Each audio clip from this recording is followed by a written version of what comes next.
আল্লাহ দেখতে চাইলেন ওই ছেলের জন্য মায়া বেশি নাকি আল্লাহর জন্য বেশি। আল্লাহ ডেকে বললেন, ইব্রাহিম দেখি হৃদয়ে কার জন্য দরদার ভালোবাসাটা বেশি। যাও আমার সন্তুষ্টির জন্য ৮৬ বছর বয়সে পাওয়া কলিজার টুকরা দুধের বাচ্চা ইসমাইলকে জবাই করে আমার খুশি অর্জন করো।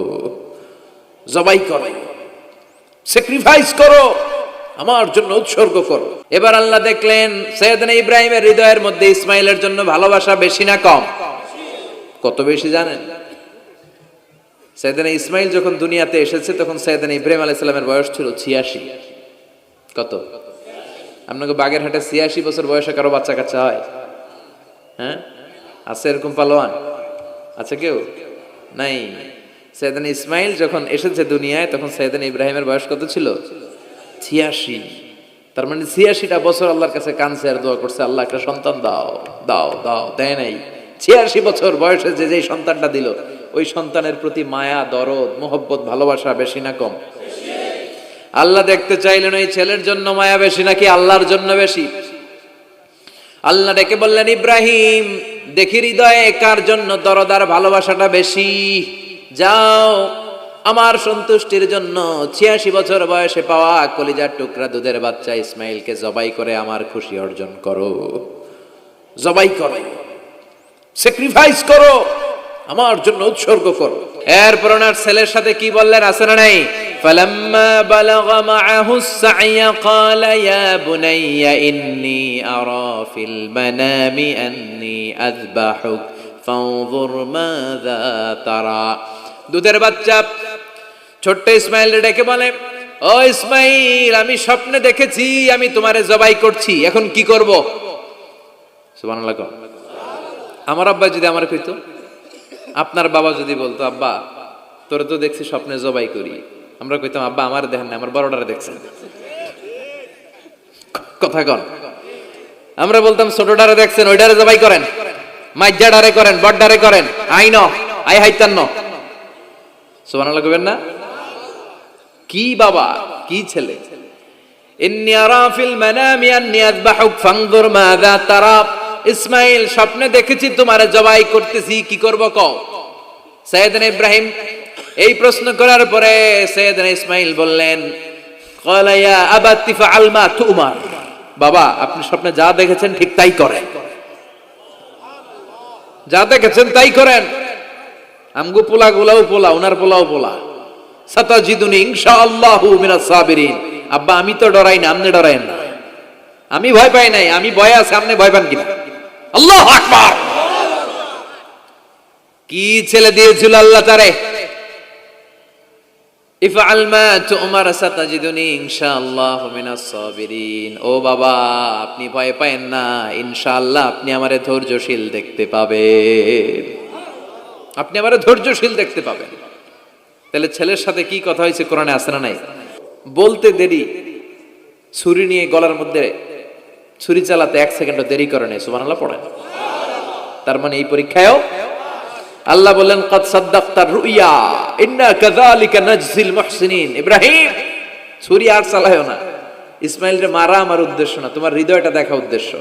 এই ইসমাইল মরে গেলে তো সব ঘটনা উলট পালট লেগে যাবে, কারণ আখিরি জামানার পয়গম্বর বিশ্বনবী মুহাম্মদ রাসূলুল্লাহ সাল্লাল্লাহু আলাইহি ওয়াসাল্লাম এই ইসমাইলের বংশে পৃথিবীতে আগমন করবে। চিল্লায় কোন ঠিক কিনা? ইসমাইলকে বাঁচিয়ে রাখা আল্লাহর জন্য ওয়াজিব, আল্লাহ নিজের জন্য এটাকে আবশ্যক করেছেন। সুবহানাল্লাহ পড়েন। কুড ইউ ইমাজিন কি স্যাক্রিফাইস তিনি করেছেন, প্রতিটা পরীক্ষায় পাস।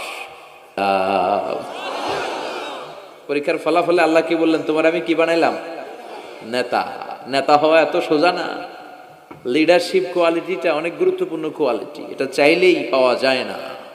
এটা নিজেকে তিলে তিলে পরীক্ষায় উত্তীর্ণ করে, কষ্টি পাথর দিয়ে যাচাই বাছাই হওয়ার পরে নিজেকে প্রমাণ করে করে নেতা হতে হয়। চিৎকার করে বলেন ঠিক কিনা? আল্লাহ বললেন, আমি আমার খলিলরে খালি পরীক্ষার উপর পরীক্ষা নিলাম। যারে আল্লাহ ভালোবাসে বেশি তার জীবনে পরীক্ষাও। বিশ্বনবীরে আল্লাহ বুঝাতে চাইলেন, ও আমার নবী আপনার জীবনটা পরীক্ষাময়, এত পরীক্ষা দেখে বিচলিত হওয়ার কিছু নাই, টেনশনে পড়ার কিছু নাই, নিরাশ হওয়ার কিছু নাই। আপনার পিতা ইব্রাহিমকেও এরকম অনেকগুলো আমি পরীক্ষা নিয়েছি, আর প্রতিটা পরীক্ষায় আমার ইব্রাহিম খলিল সফলতার সাথে উত্তীর্ণ হয়েছে। আসাদুন নাসি বালাআন আল আম্বিয়া, এই পৃথিবীতে সবচেয়ে বেশি বালা মুসিবত আর পরীক্ষা আসে নবীদের। কাদের? সুম্মাল আমসাল ফাল আমসাল, এরপরে সিদ্দিকিনদের, শুহাদাদের, সলিহিনদের। ইবতালা আর রাজুলু হাসাবা দীনি, ব্যক্তির দিনদারি যত বেশি তার উপর আল্লাহর পরীক্ষাও। এজন্য মুমিন পরীক্ষাতে ভয় পায় না, মুমিন কখনো বিচলিত হয় না, মুমিন ভরসা রাখে একজনের উপর। চিল্লায় বলেন তিনি কে? আল্লাহ বললেন পরীক্ষার পর পাহাড় সম পরীক্ষা দিয়ে আমি আমার খলিল ইব্রাহিমকে যাচাই করেছি। একটা পরীক্ষায় ইব্রাহিম ফেল করে নাই, প্রতিটা পরীক্ষায় পাস। এগুলো বলে বলে বিষ্ণুনবীর আল্লাহ সান্ত্বনা দিচ্ছেন, নবী ওরা আপনারে গালি দেয় জাদুকর বলে, ওরা আপনারে গালি দেয় গণক বলে, ওরা আপনারে কবি বলে গালি দেয়, ওরা আপনারে পাগল বলে গালি দেয়, একটার পর একটা পরীক্ষায় আপনি জর্জরিত হচ্ছেন। নবী আপনার পিতা ইব্রাহিম তার চেয়েও বেশি পরীক্ষায় পড়েছে। দুনিয়াতে আমরাও যারা পরীক্ষার শিখা, আমরাও সাইয়েদনা ইব্রাহিমের জীবনী থেকে শিক্ষা নেওয়ার দরকার আছে না নাই? গালি আসবে, মন্দ কথা আসবে, বিপদ আসবে, জেল জরিমানা আসবে, ঝুঁকি আসবে। এই ঝুঁকি আর রিস্কের মধ্য দিয়ে কালিমার দাওয়াতের প্রচারের কাজ করতে হবে। চিল্লায় এখন ঠিক কিনা? এটাই মুমিনের বৈশিষ্ট্য। ঝুঁকি, বিপদ, পরীক্ষা, বালা মুসিবত, এগুলো মুমিনের লক ছাড়ে না, পিস ছাড়ে না। কারণ মুমিনরে পছন্দ করে কে? মুমিন খুব ভালো করেই জানে বিপদের পরেই বিজয় দান করবে কে। রাত্রি যত গভীর হয়, সুবহে সাদিকের সময় কাছে আসতে থাকে, গর্ভবতী নারীর পেটের ব্যথা যত বাড়তে থাকে, নতুন মেহমান দুনিয়ায় আসার সময় ঘনাতে থাকে, তেমনি ইসলামের পক্ষে যারা কথা বলে তাদের উপর বিপদ, ঝুঁকি, অত্যাচার, অনাচার যত বাড়তে থাকে, কালেমার বিজয়ের সময়টাও কাছে আসতে থাকে, কাছে আসতে থাকে। এই নাজরানা আমাদেরকে দিতে হবে। পরীক্ষায় আমাদেরকে সাইয়েদনা ইব্রাহিমের মতো উত্তীর্ণ হতে হবে। জালিমরা বেশি দিন থাকতে পারে না, এটা ইতিহাস সাক্ষী। কথা বলেন? যারা জুলুম করে তাদের জন্য তো সাহায্য নাই, যারা মাজলুম তাদের জন্য সাহায্য। বদরের প্রান্তরে 313 জন মাত্র দরিদ্র, গরিব, মাজলুম সাহাবী, তাদের জন্য আকাশ থেকে ফেরেশতা দিয়ে নুসরাত সাহায্য করেছে কে? তার মানে মাজলুম আল্লাহর পক্ষে আর জালিমের বিপক্ষে, ঠিক কি না? জালিমের জন্য কোনো সাহায্য নাই, বরং দুনিয়ায় যারা জুলুম করে তাদের ক্ষমতা বেশি দিন থাকে না। ফেরাউন বেশি দিন থাকে নাই, থাকছে? নমরুদ বেশি দিন থাকে নাই, থাকছে? থাকতে পারে না। যারা দুনিয়াতে রক্ত ঝরায় এরা থাকতে পারে না, বরং যাদের রক্ত ঝরে তাদেরকে আল্লাহ বিজয় দিয়ে দেয়। আর যারা রক্ত ঝরায় এদের শেষ রক্ষাও হয় না, এরা জান নিয়ে পালাবার সুযোগ পায় না। কথা বলেন? এজন্য পরীক্ষা আসলে মুমিন ভয় পাবে? মুমিনের হৃদয়ে ভয় আছে কার? চিল্লায় বলেন। আল্লাহর ভয় নিয়ে থাকতে হবে। সাইয়েদনা ইব্রাহিমকে একটার পর একটা পরীক্ষায় আল্লাহ ফেলেছেন, একটার পর একটা পরীক্ষায় আল্লাহ ফেলেছেন, কিন্তু এই পরীক্ষায় তিনি গোল্ডেন এ প্লাস। সুবহানাল্লাহ পড়েন।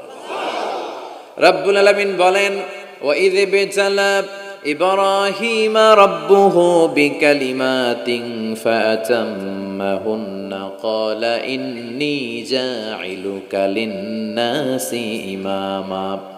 ও খলিল, একটার পর একটা পরীক্ষা আমি তোমার জীবনে নিয়েছি।